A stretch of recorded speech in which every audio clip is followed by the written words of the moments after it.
The Elves and the Shoemaker by Brothers Grimm. Once upon a time, there was a poor shoemaker who worked very hard, but still he could not earn enough to live upon. At last there came a day when all he had in the world was gone except just enough leather to make one pair of shoes.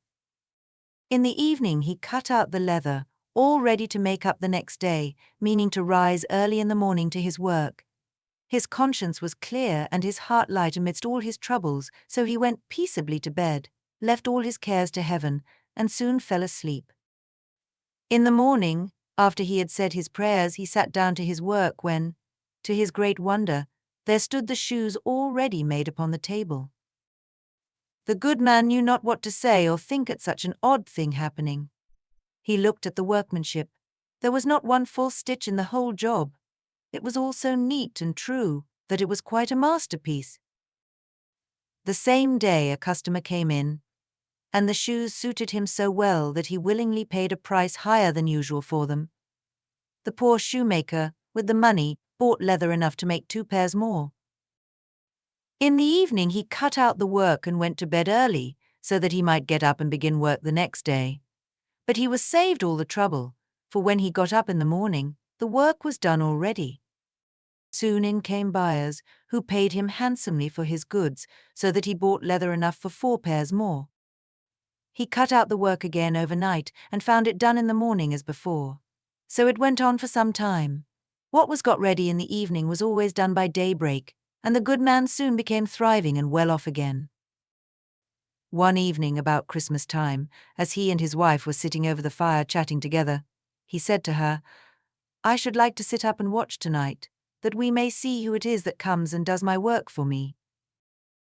The wife liked the thought, so they left a light burning and hid themselves in a corner of the room, behind a curtain that was hung up there, and watched what would happen.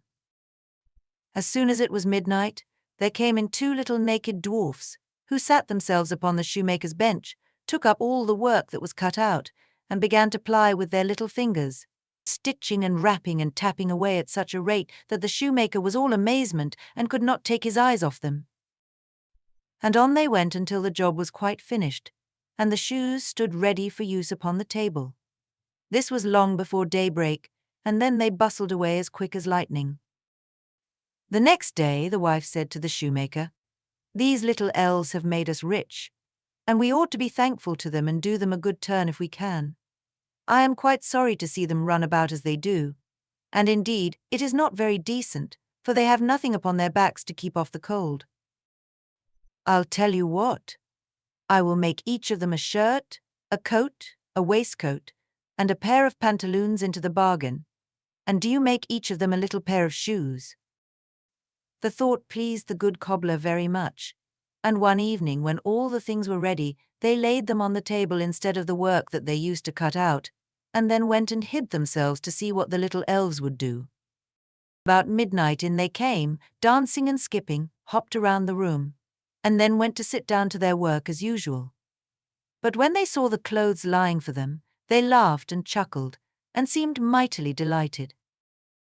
Then they dressed themselves in the twinkling of an eye, and danced and capered and sprang about as merry as could be, till at last they danced out of the door, over the green, and away out of sight.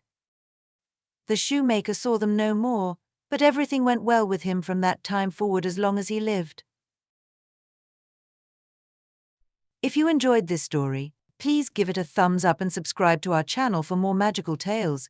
Don't forget to hit the notification bell so you never miss an adventure. Have a great day, and see you in the next story.